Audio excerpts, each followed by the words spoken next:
The humid air hung heavy over the hills of Leyte as Captain Takeshi Yamamoto pressed the field glasses against his eyes, his hands trembling slightly not from fear, but from the careful intensity of counting. Below him, spread across the cleared ground near the American beachhead, sat what appeared to be their artillery positions. 1, 2, 3.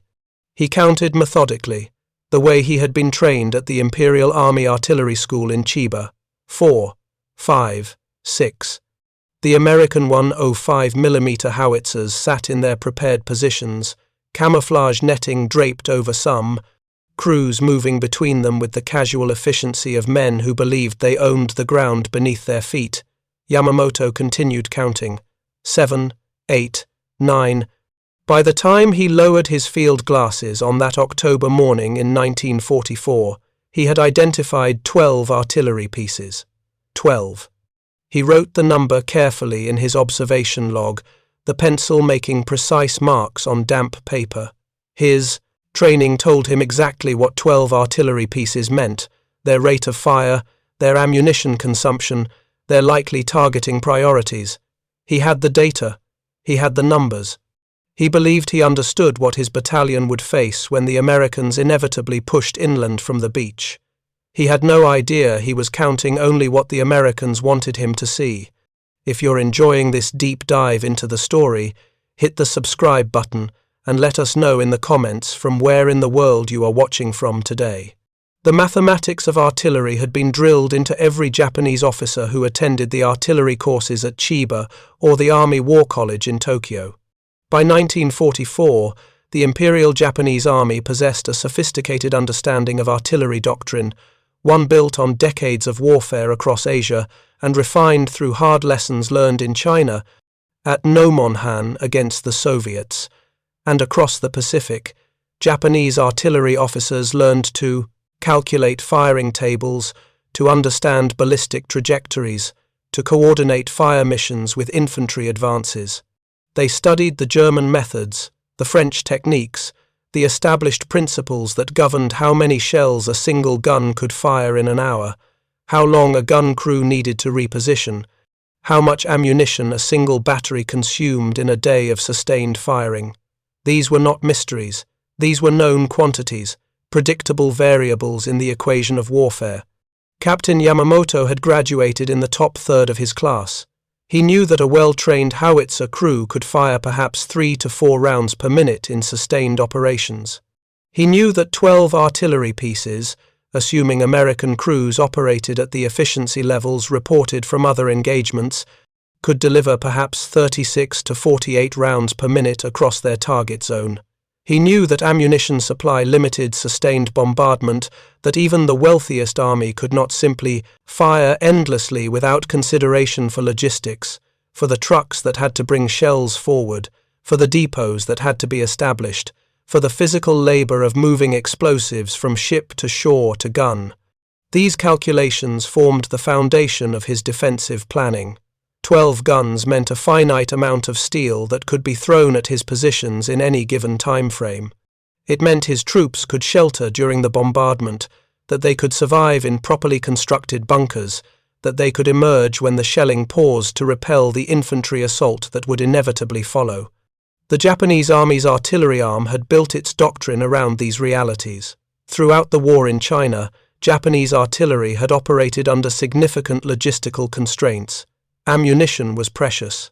Each shell represented industrial capacity, shipping space, and strategic resources that the island nation could not waste. Japanese artillery doctrine emphasized accuracy and economy of fire. A Japanese battery commander learned to make every shell count, to observe carefully before firing, and to use indirect fire only when absolutely necessary. This philosophy was born of necessity, but it had been elevated to a form of tactical wisdom. Japanese officers believed that precision mattered more than volume, that a well-aimed battery of 6 guns could achieve what a wasteful barrage of 20 might attempt.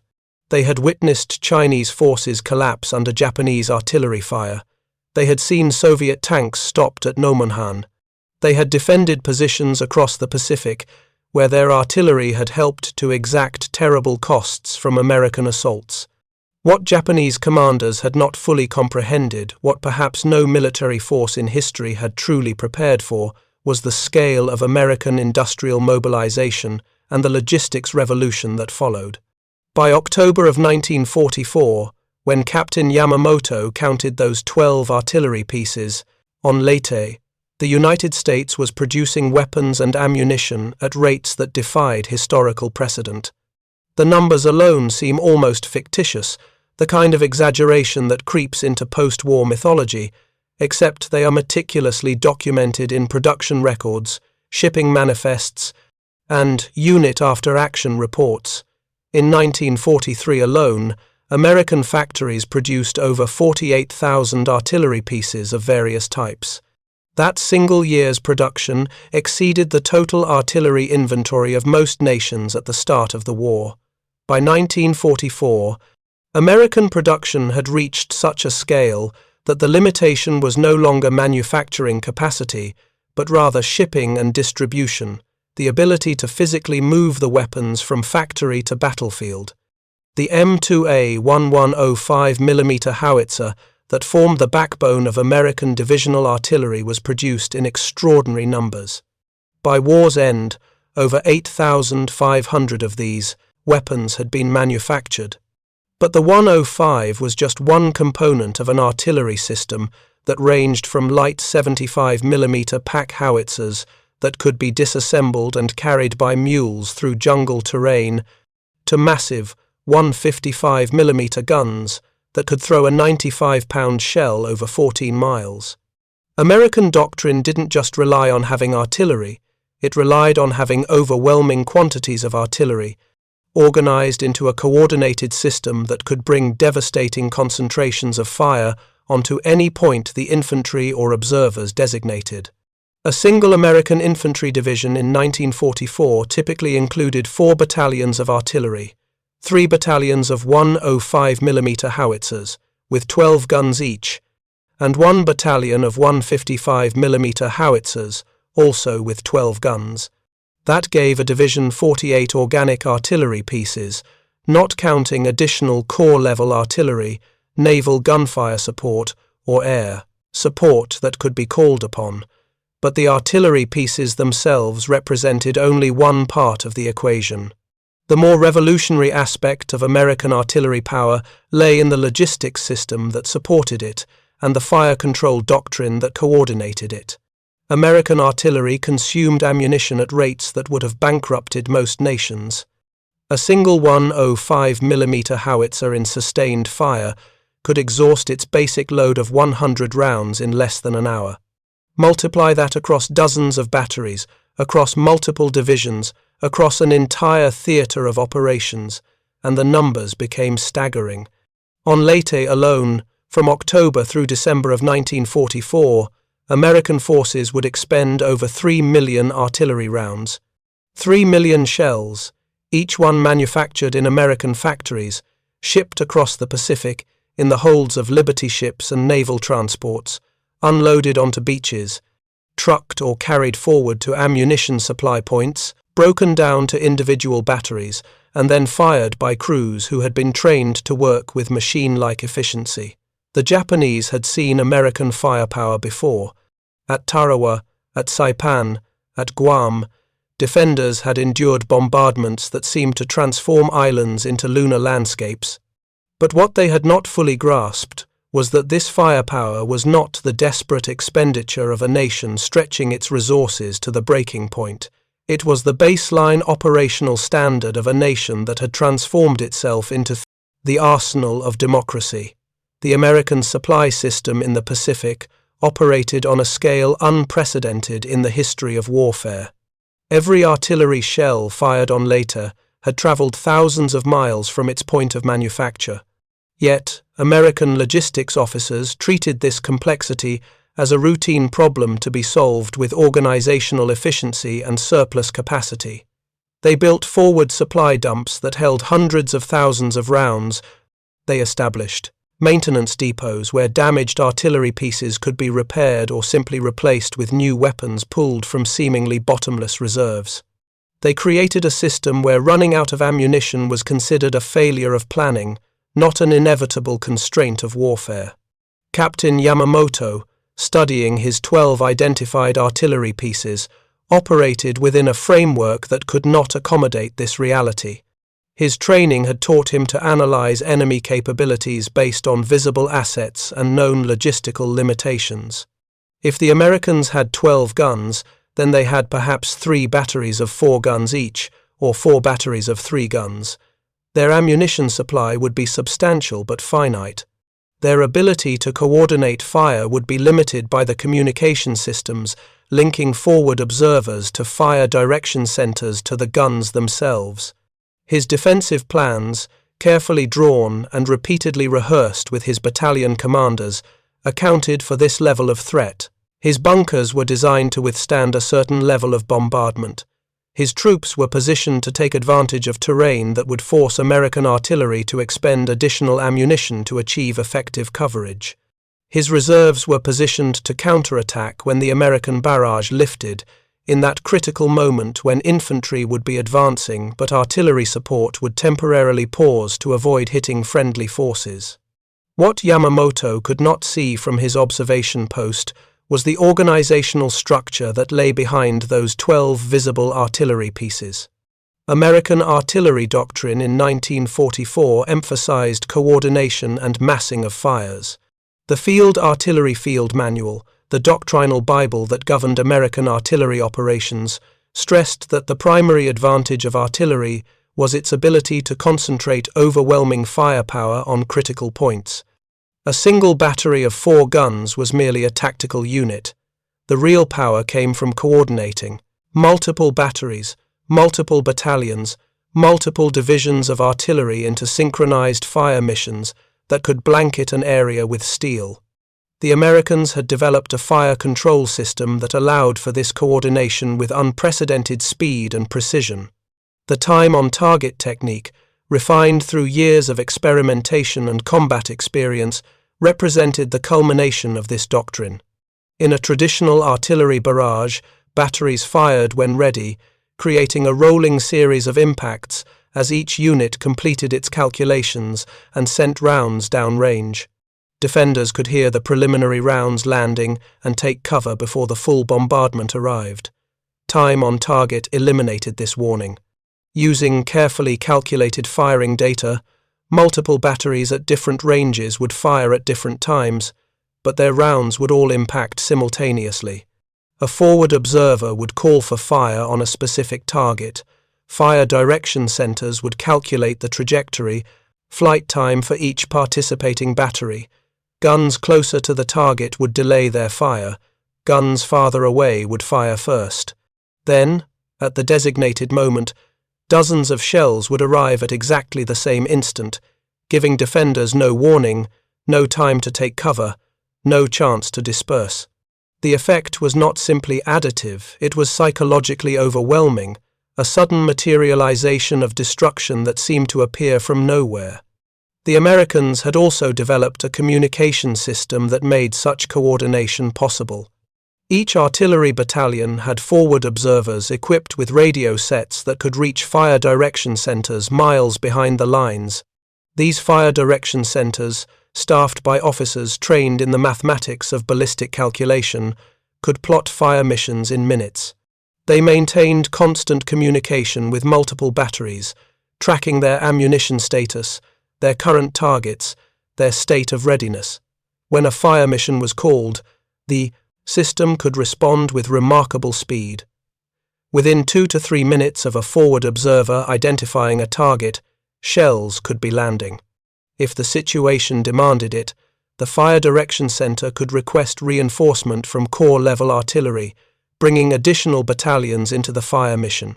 The system was designed for flexibility and overwhelming response. None of this was visible to Captain Yamamoto as he counted artillery pieces through his field glasses that October morning. He saw the material evidence, the guns, the crews, the equipment, but he could not see the radio networks, the coordination procedures, the massive supply infrastructure, the tactical doctrine that turned individual artillery pieces into components of an integrated killing system. His 12 counted guns represented, in his understanding, 12 discrete weapons with calculable capabilities and limitations. He had no framework for understanding that those 12 guns might be merely the visible portion of a much larger artillery force, that they might be part of a coordinated fire plan involving dozens of additional weapons positioned beyond his line of sight, that they could be supported by logistics that treated ammunition expenditure at rates his own army would consider wasteful as simply the normal cost of operations. The preparations for the American push inland were methodical and overwhelming in their thoroughness.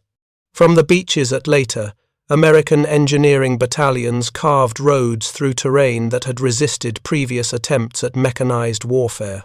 These roads existed for a singular purpose: to move artillery and ammunition forward.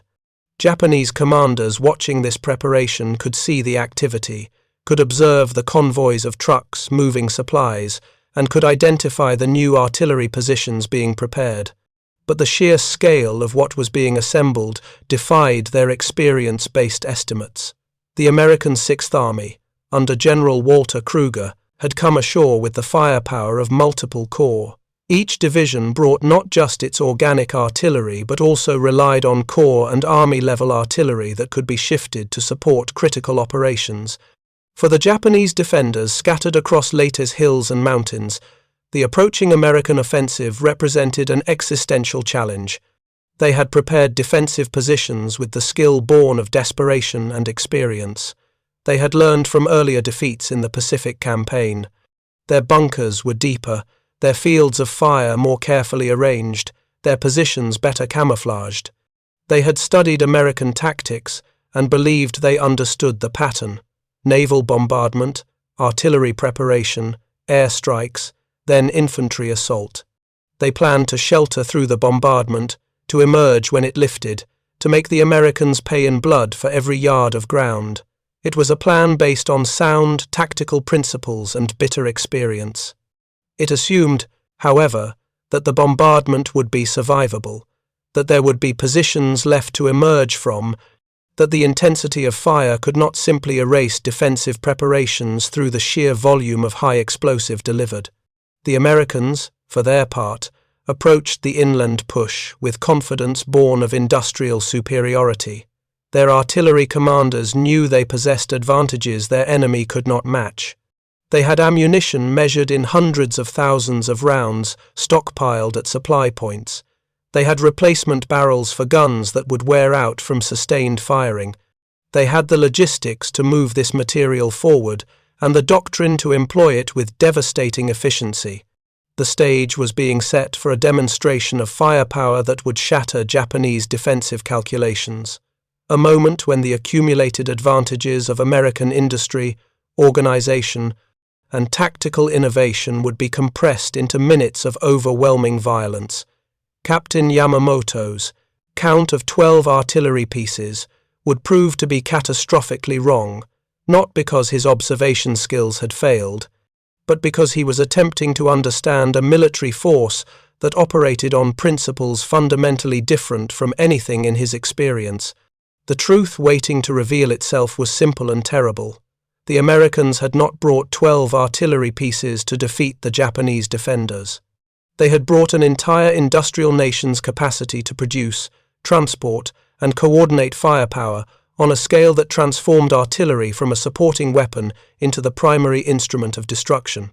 The guns Yamamoto had counted were real, but they were merely the visible tip of an artillery force that would demonstrate the gulf between 1940s industrial warfare as practiced by a resource-constrained empire and the same warfare as practiced by a nation that had mobilized every factory, every rail line, every organizational system toward the singular goal of overwhelming victory through material superiority.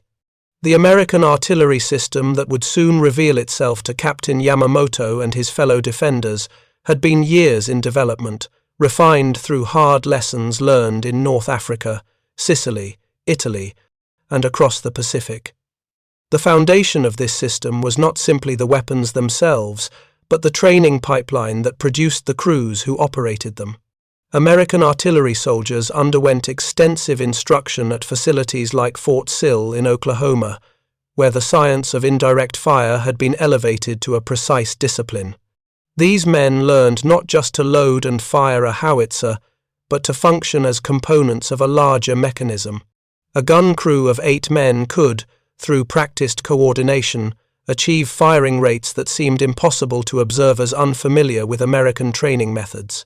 The loader, the rammer, the breech operator, the gunner, the assistant gunner, the ammunition handlers, each man had specific duties drilled through endless repetition until the motions became automatic. Time studies conducted by the Army's artillery schools demonstrated that a well-trained crew could fire a 105mm howitzer at sustained rates of 4 rounds per minute, with burst rates reaching 6 to 8 rounds per minute for short periods. This was not theoretical doctrine but measured capability, verified across hundreds of training cycles and combat engagements. The physical process of artillery fire had been broken down into discrete, optimized movements. The moment a round left the barrel, the breech operator was already opening the breech block. The hot shell casing was extracted and discarded. The loader had the next round ready, the powder charge already attached. The rammer drove it home. The breech closed. The gunner made minute adjustments to elevation and deflection based on corrections shouted from the fire direction center.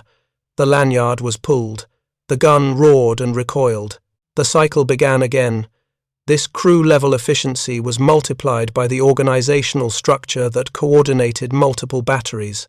An American artillery battalion in 1944 consisted of 3 firing batteries, each with 4 guns, plus a headquarters battery that included the Fire Direction Center. The Fire Direction Center was the intellectual heart of the battalion, staffed by officers and enlisted men trained in the mathematics of ballistics. They maintained charts that showed every battery's position, the topography of the surrounding terrain, the location of friendly forces, and known or suspected enemy positions. When a forward observer radioed a fire mission, these men translated coordinates into firing data with remarkable speed. They calculated range, deflection, elevation, the number of powder charges required, the fuse settings for each shell. They accounted for wind, temperature, the wear on individual gun barrels, the slight variations in ammunition lot numbers. Within 90 seconds of receiving a fire mission, a competent fire direction center could transmit firing data to its batteries. But the true revolution in American artillery doctrine came from the ability to coordinate fires across multiple battalions, even multiple divisions. The Americans had established liaison procedures and communication networks that allowed corps-level artillery officers to mass fires from units that might be positioned miles apart. A corps artillery headquarters maintained awareness of every battery under its command, their current ammunition status, their current missions, their readiness to fire. When a priority target was identified, the corps artillery officer could allocate multiple battalions to the mission, creating concentrations of fire that overwhelmed any defensive preparation. This system had been tested and refined throughout 1944. At Normandy, in the hedgerow fighting across France, American artillery had demonstrated its ability to break German defensive positions that had stymied infantry advances.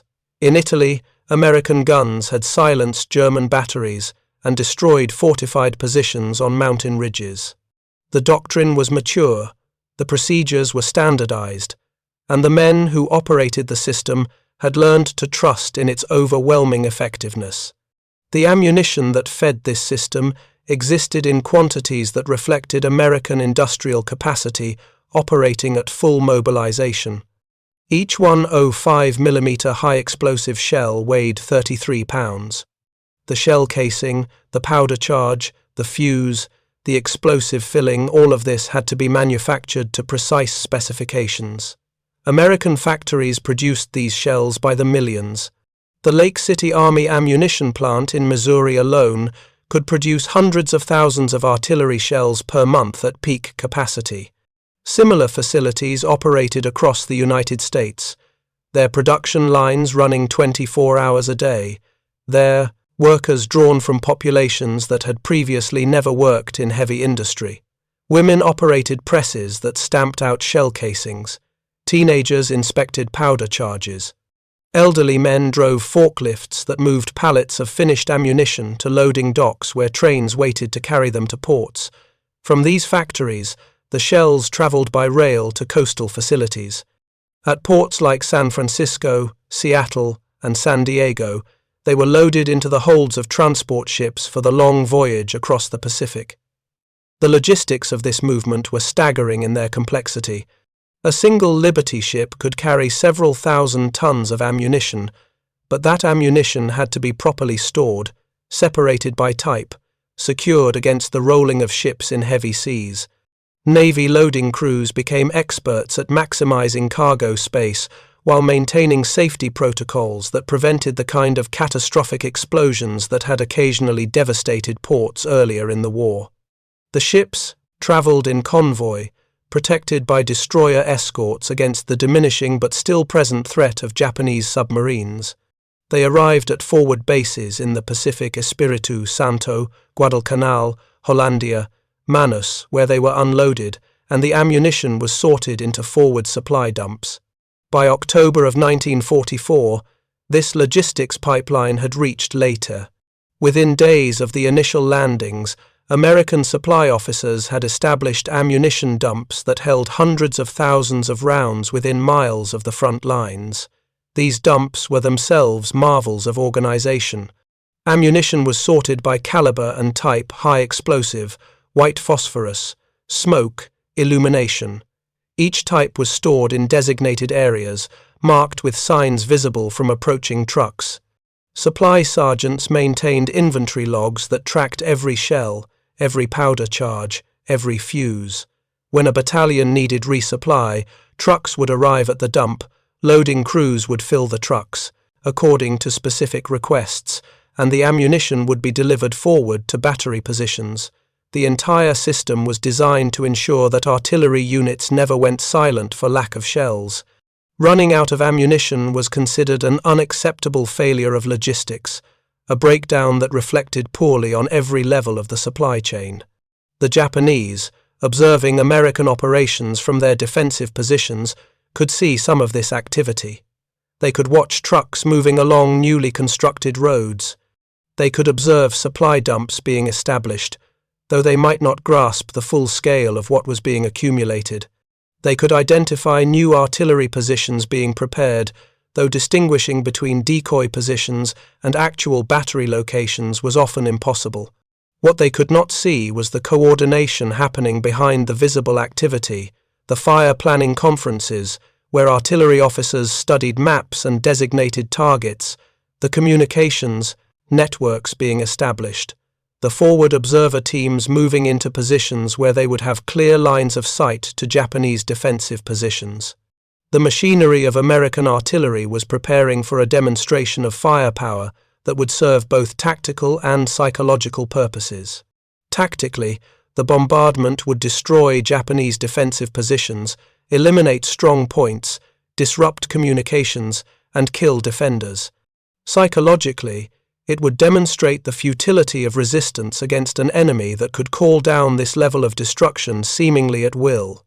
Captain Yamamoto, in his command post, continued to refine his defensive plans based on his observation of 12 American artillery pieces.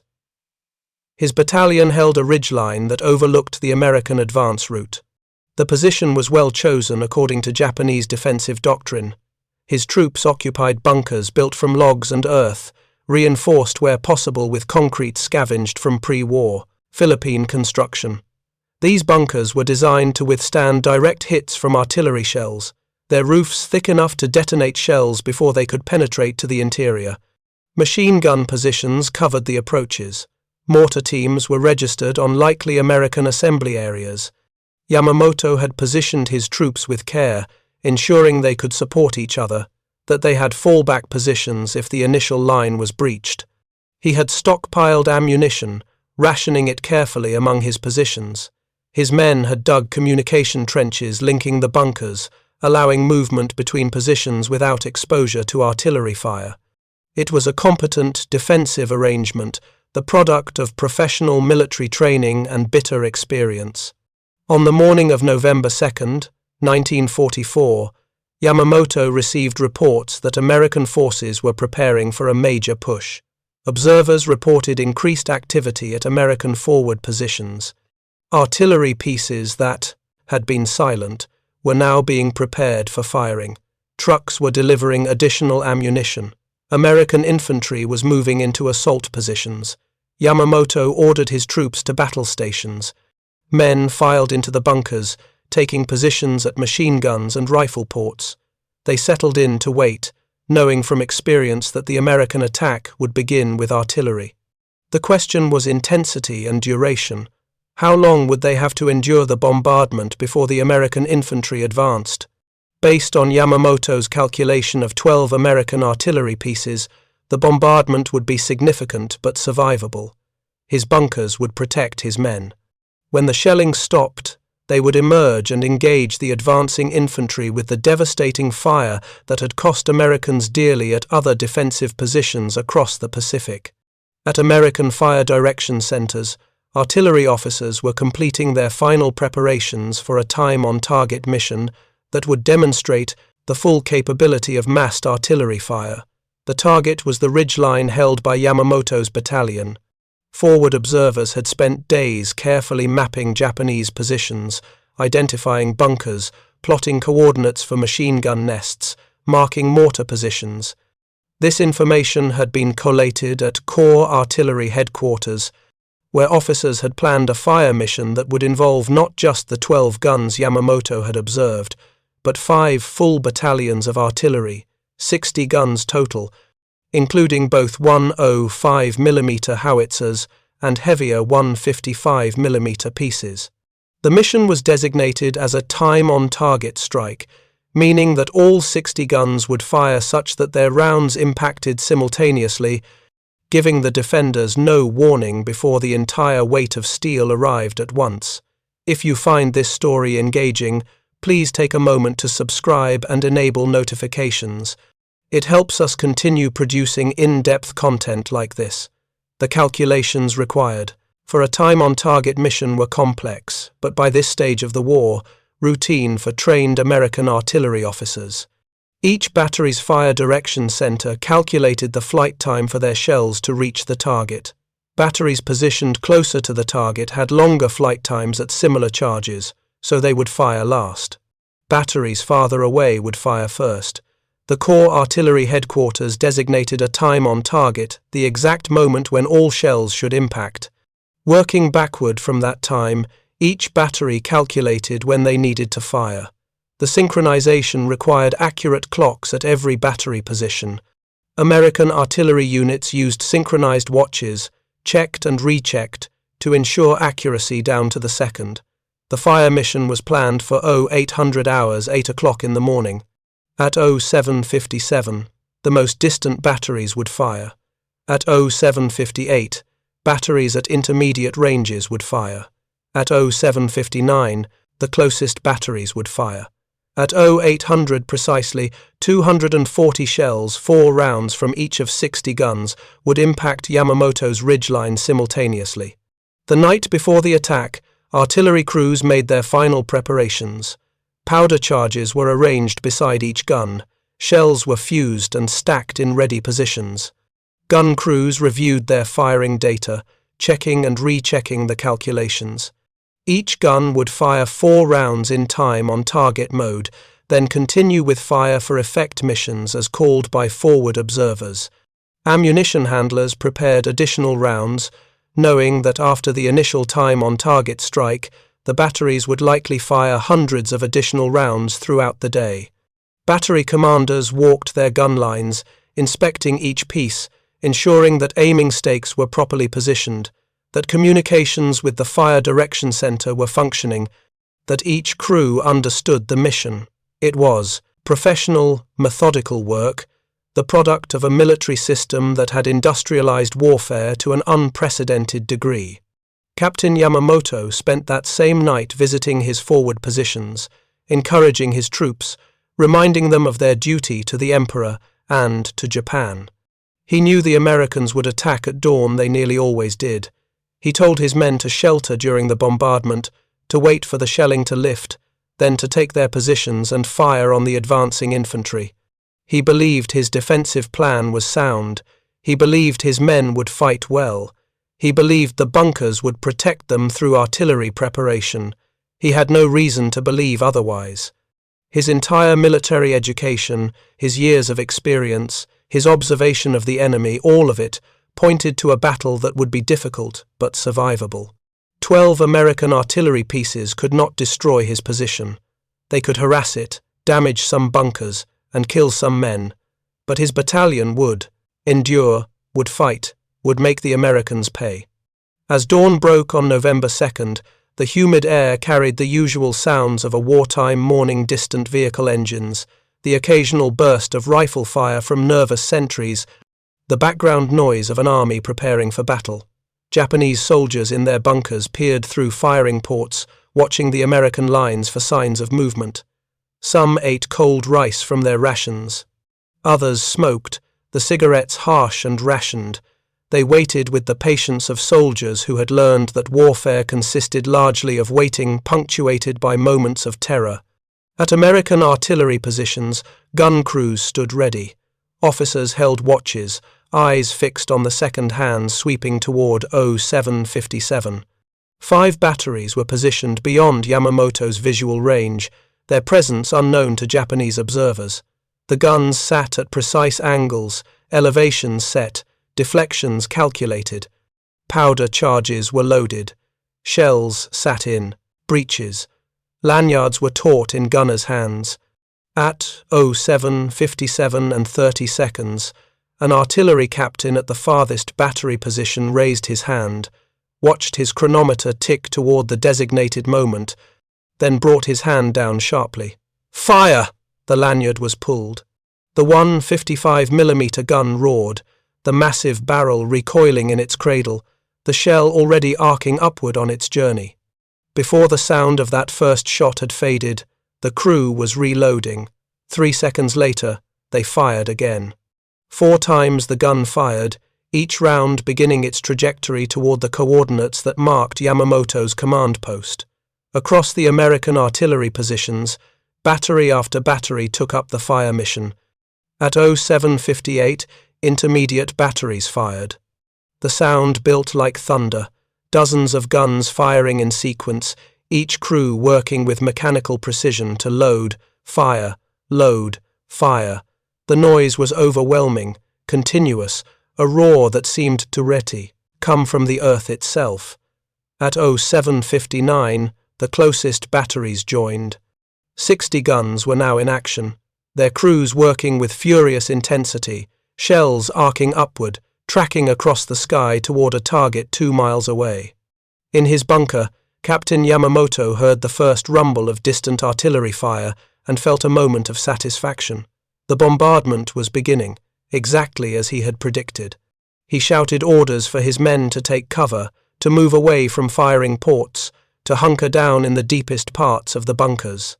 They would endure this, as they had endured previous bombardments. Then he would.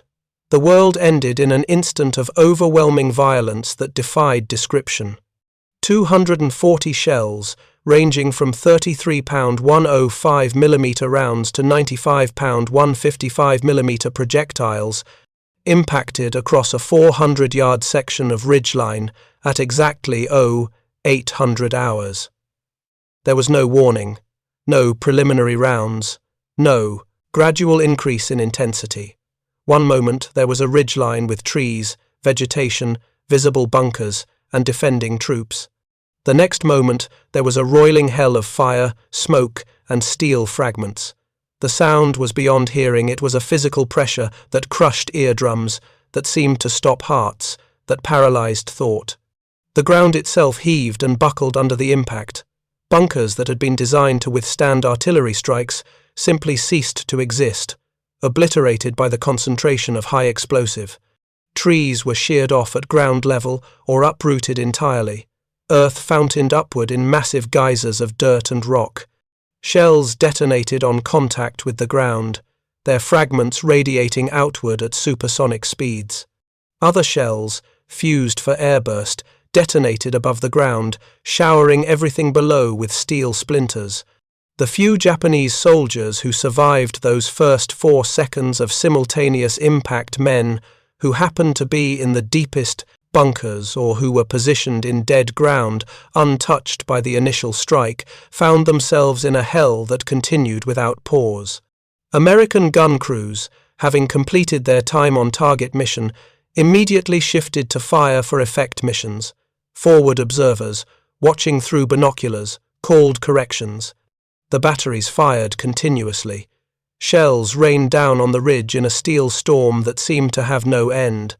Captain Yamamoto, if he survived those first seconds, records are unclear and Japanese accounts from Leyte are fragmentary, would have experienced the complete collapse of every assumption that had guided his defensive planning. 12 guns.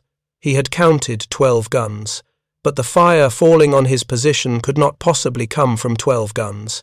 It was too intense, too continuous, arriving from too many directions. His carefully constructed bunkers were being systematically destroyed, his communication trenches were being erased, his troops were being killed, or buried alive in the collapse of their defensive positions. And the shelling did not stop. It continued, minute after minute, shells impacting with mechanized regularity. American gun crews fired until their barrels glowed hot, until the recoil mechanisms needed cooling, until the ground around their positions was littered with hundreds of spent shell casings. Japanese defenders who survived later described in the fragmentary accounts that made it into post-war records a bombardment unlike anything they had experienced. Veterans of earlier Pacific battles, men who had endured naval gunfire at Tarawa or aerial bombardment at Rabaul, said the Leyte artillery strikes were worse. The intensity was unrelenting. There was no shelter. Bunkers collapsed, trenches filled with earth. Men trying to flee were cut down by shell fragments or buried by near-miss explosions. The smoke and dust became so thick that visibility dropped to yards. Orientation was lost. Units ceased to exist as organized entities, fragmenting into isolated individuals or small groups focused solely on survival. The sound made communication impossible. Men screamed orders that could not be heard. The bombardment continued for over an hour before American infantry even began their advance. By then, the ridgeline had been transformed. Where there had been defensive positions, there was now churned earth, shattered trees, and the wreckage of what had been a battalion-strength position. When American infantry finally advanced up the ridge, they encountered resistance that was sporadic and disorganized.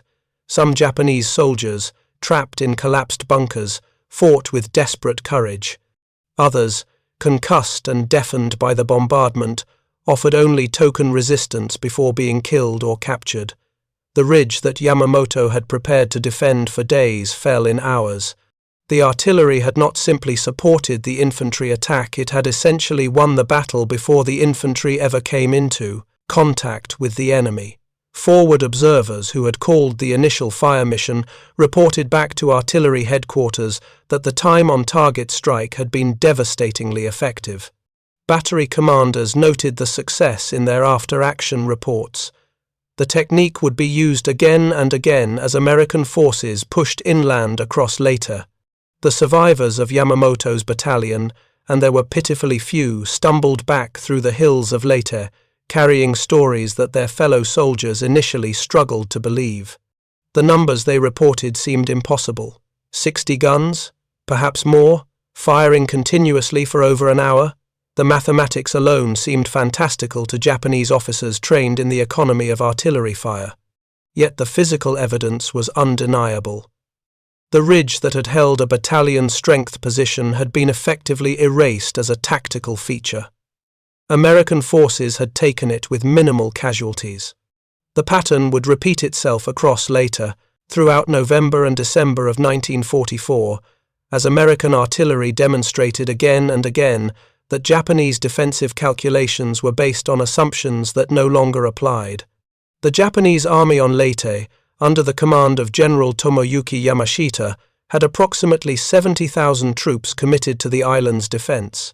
These were not the depleted garrison forces that had defended other Pacific islands earlier in the war.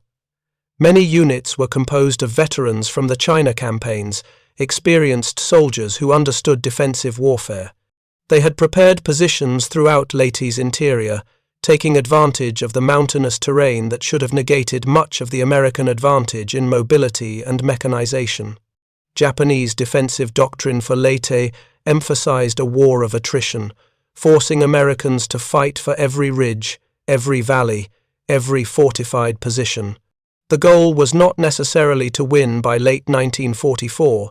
Few Japanese commanders harbored illusions about ultimate victory, but to delay, to inflict casualties, to make the cost of each American advance so high that it might influence peace negotiations, or at least buy time for the defense of the Philippines.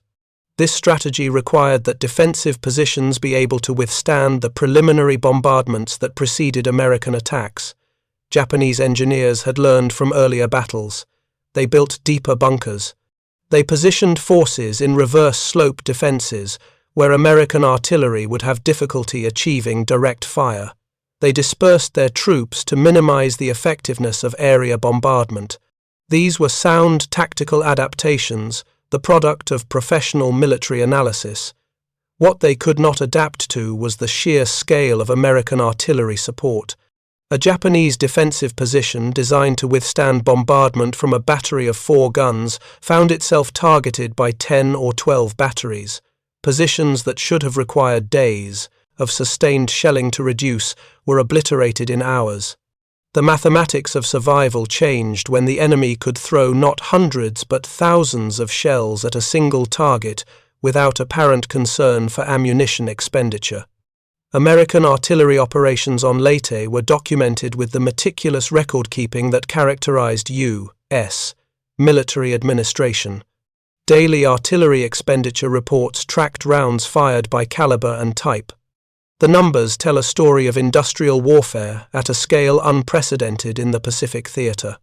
On a single day in November the 23rd, during heavy fighting around Ormoc, American artillery units fired over 33,000 rounds.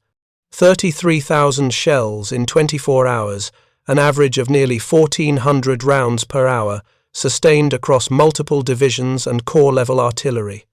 The logistical achievement represented by these numbers is difficult to overstate. Each round had to be transported from supply dumps to battery positions. Gun crews had to maintain their weapons despite the wear caused by continuous firing. Fire direction centers had to coordinate missions without confusion or error. The system worked because it had been designed to work at this scale, because American doctrine assumed this level of expenditure as normal and sustainable. Japanese forces attempting to counter American artillery found themselves facing a problem with no satisfactory solution. Traditional counter-battery fire using one's own artillery to target enemy guns required that you first locate the enemy batteries, then survive long enough to bring effective fire on them. American artillery positions on Leyte were numerous, well camouflaged, and protected by elaborate defensive arrangements. When Japanese artillery did manage to identify and engage American batteries, the response was overwhelming. American counter-battery radar and sound-ranging equipment could locate Japanese gun positions with remarkable accuracy. Within minutes of a Japanese battery opening fire, multiple American batteries would saturate the area with counter-battery fire. Japanese artillery officers learned that firing their guns was nearly suicidal. They would get perhaps 1 or 2 missions before American counterfire destroyed their position. The result was that Japanese artillery became increasingly passive, hoarding ammunition, reluctant to reveal positions, ultimately irrelevant to the battle's outcome. The psychological impact of American artillery superiority extended beyond the immediate casualties it inflicted. Japanese soldiers who survived sustained bombardments emerged with shattered nerves and degraded combat effectiveness. Medical officers in the Japanese army on Leyte, to the extent their records survived the chaotic final weeks of the campaign, reported increasing cases of what would later be recognized as combat stress reaction or shell shock.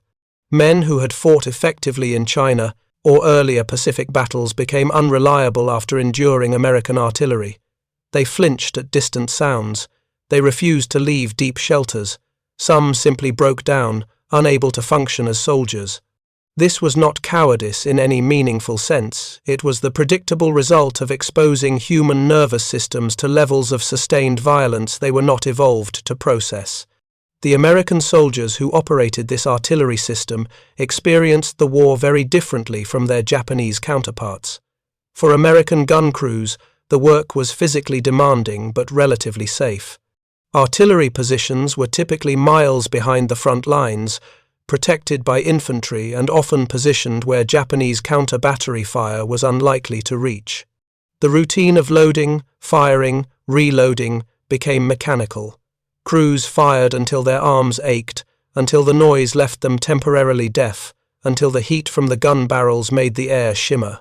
But they went to sleep at night in relatively secure positions, ate hot meals from field kitchens, received mail from home, and knew that their work was contributing to victories that were systematically destroying Japanese defensive capabilities.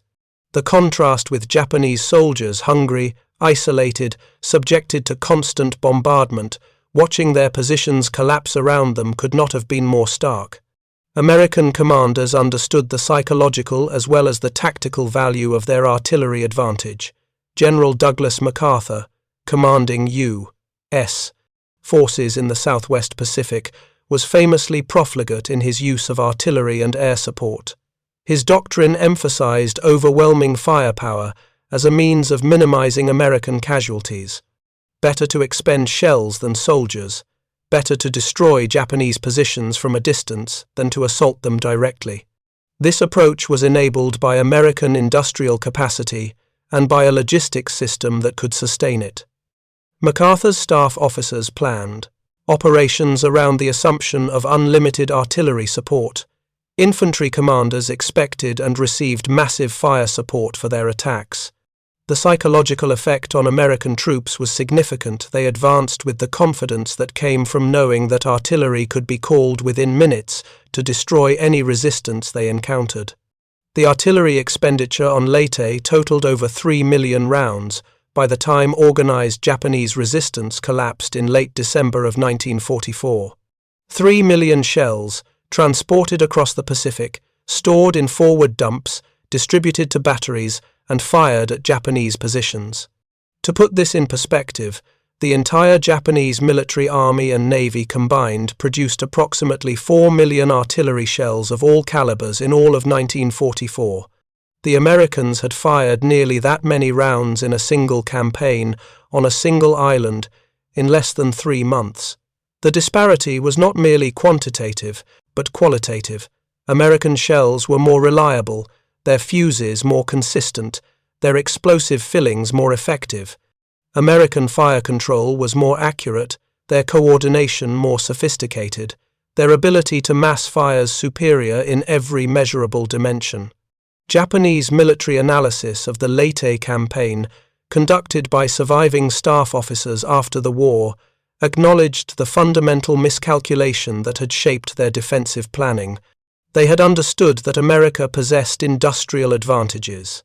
They had known that American forces would have more of everything, more ammunition, more supplies, more weapons. What they had failed to grasp was that this abundance would translate into tactical doctrine that treated artillery not as a supporting arm, but as the primary killing weapon. Japanese military thought, shaped by decades of resource scarcity, could not easily accommodate the concept of firepower so overwhelming that it rendered traditional defensive preparations largely irrelevant. A bunker that could survive 100 shells might still be destroyed when 1,000 shells were fired at it. A defensive line that could withstand a day of bombardment would collapse when the bombardment continued for 3 days without pause. The American artillery system that devastated Japanese positions on Leyte represented more than just technological or industrial superiority. It represented a different philosophy of warfare, one enabled by abundance rather than scarcity. American military planners in World War II had the luxury of designing doctrine around the assumption that logistics would support whatever operations they conceived. They did not have to carefully husband resources or ration ammunition. They could plan operations that consumed vast quantities of materiel because they knew American factories and shipping could replace everything expended. This freedom from logistical constraint allowed for tactical innovations like the time-on-target technique, for operational concepts that relied on sustained artillery barrages, for a style of warfare that used firepower to substitute for the blood price that other armies paid in infantry assaults. The lessons learned on Leyte influenced American artillery doctrine for the remainder of the war and beyond. The effectiveness of massed artillery fires, the value of sophisticated fire control systems, the importance of overwhelming ammunition stocks, all of these became embedded in American military planning. In the Korean War, American artillery would again demonstrate its ability to mass devastating fires on Chinese and North Korean positions. In Vietnam, despite the very different character of that conflict, American forces relied heavily on artillery support. The institutional memory of what artillery could accomplish when properly supplied and coordinated became a permanent feature of American military culture. For the Japanese, the experience on Leyte reinforced lessons that were being learned across the Pacific in late 1944 and early 1945. Traditional defensive tactics, even when well executed, could not compensate for the material disadvantages they faced. Japanese commanders on Iwo Jima and Okinawa would develop even more sophisticated defensive plans, emphasizing deep underground positions and dispersed forces. These tactics achieved greater success in prolonging resistance and inflicting casualties, but they could not change the fundamental reality that American forces could bring overwhelming firepower to bear on any position they chose to target. The question was never whether American forces would prevail, but rather how long resistance could be sustained and at what cost. The specific fate of Captain Yamamoto remains unclear in the fragmentary records that survived the Leyte campaign. Japanese record-keeping collapsed as the military situation deteriorated. Units lost contact with higher headquarters. Officers died without their deaths being formally recorded. It is possible that Yamamoto survived the initial bombardment of his position on November 2nd, only to die in subsequent fighting as American forces pushed deeper into Leyte's interior. It is equally possible that he was among the hundreds of Japanese soldiers killed in that first devastating time-on-target strike. His body never recovered from the churned earth of the ridge his battalion had defended.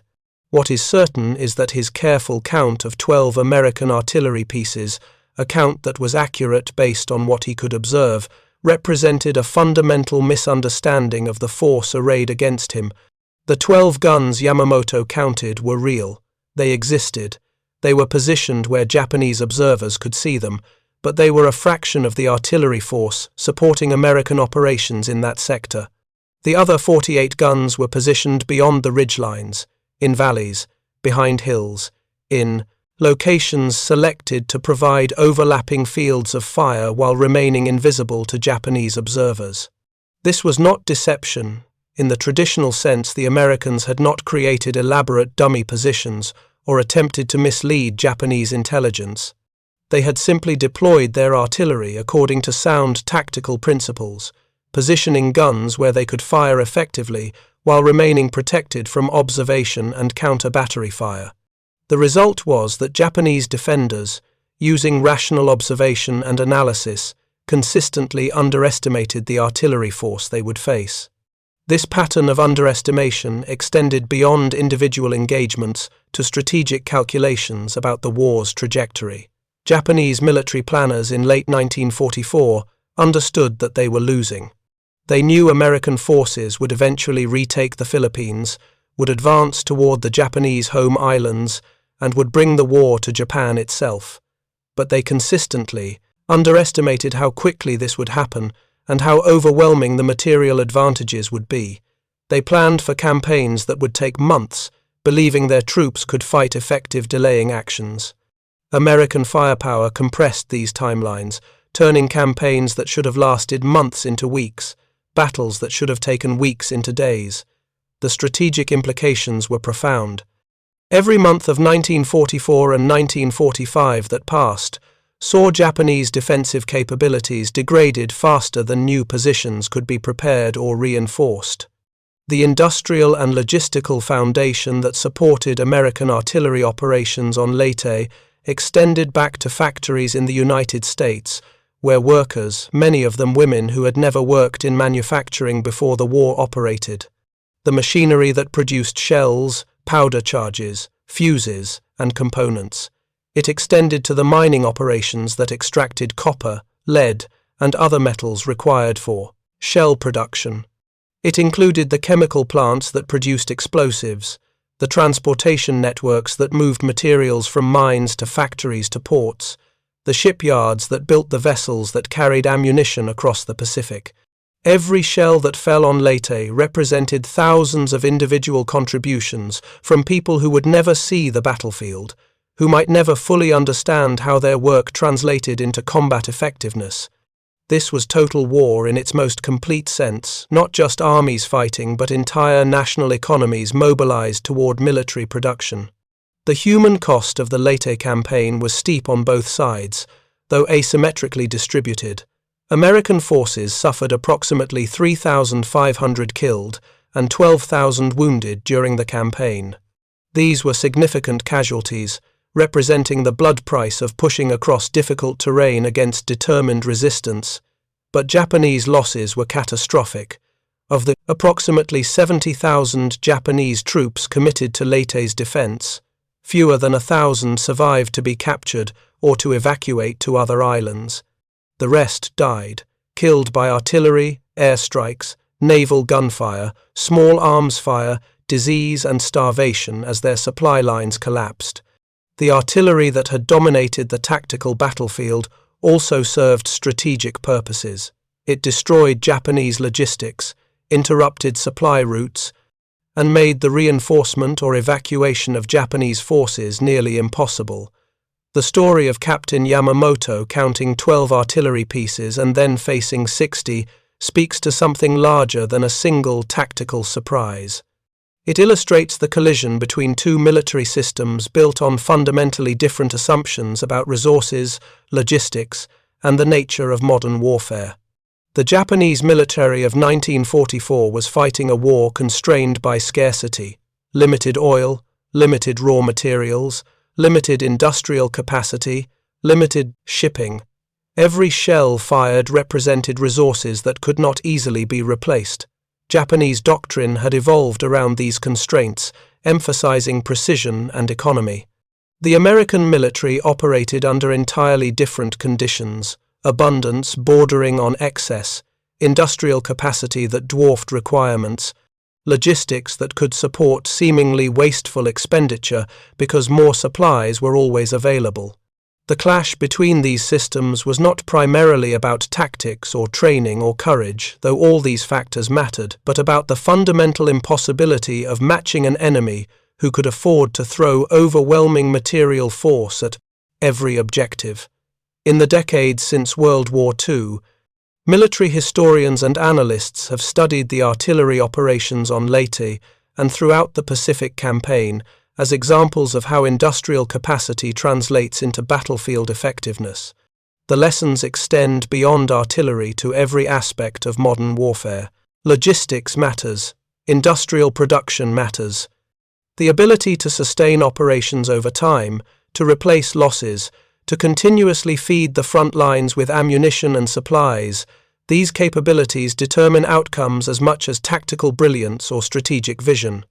The Japanese army on Leyte fought with skill and determination, employing tactics refined through years of warfare. They lost not because they were incompetent or cowardly, but because they faced an enemy that could deploy resources on a scale they could not match and had not anticipated. The ridge where Yamamoto's battalion made its stand has long since returned to peaceful obscurity. The scars of bombardment have been softened by decades of tropical growth. The bunkers, if any structural remnants remain, are buried under vegetation. No monuments mark the specific location, though the broader Leyte campaign is commemorated in various memorials throughout the Philippines. The soldiers who fought there, American and Japanese alike, are mostly gone now, their memories of that November morning fading with them. What remains is the historical record, the statistics of shells fired and casualties inflicted, the tactical reports that documented how American artillery systematically dismantled Japanese defenses. These records tell a story about the nature of industrial warfare, about the importance of logistics and production, about how wars are won not just on battlefields but in factories and on assembly lines. Captain Yamamoto's count of 12 artillery pieces was not wrong in any technical sense. He observed 12 guns, he recorded their positions, he based his defensive planning on accurate observation. His failure, if it can be called that, was in not understanding that those 12 visible guns represented only a fraction of the force that would be brought against his position. He operated within a framework that assumed certain limitations on enemy capabilities, limitations based on his own army's experience with resource constraints and logistical realities. The Americans operated under no such limitations. They had designed a military system that could deploy 60 guns, where an enemy expected 12, that could fire thousands of rounds where an enemy anticipated hundreds, that could sustain operations at intensities that seemed wasteful or even impossible to observers schooled in different military traditions. The morning of November 2nd, 1944, when those 60 guns fired simultaneously, marked just one moment in a campaign that would see millions of rounds expended, thousands of lives lost, and an entire island change hands. It was not the largest bombardment of the war, not the most casualties inflicted, not even particularly notable in the broader sweep of Pacific combat operations. But it captured something essential about how the war was being fought and why its outcome was never truly in doubt once American industrial mobilization reached full capacity. The Japanese could train excellent soldiers, could employ sophisticated tactics, and could fight with extraordinary determination. But they could not manufacture shells as fast as Americans could fire them, could not replace losses as quickly as Americans could inflict them, could not sustain operations against an enemy whose logistics made their best efforts seem inadequate. Thank you for watching. For more detailed historical breakdowns, check out the other videos on your screen now, and don't forget to subscribe.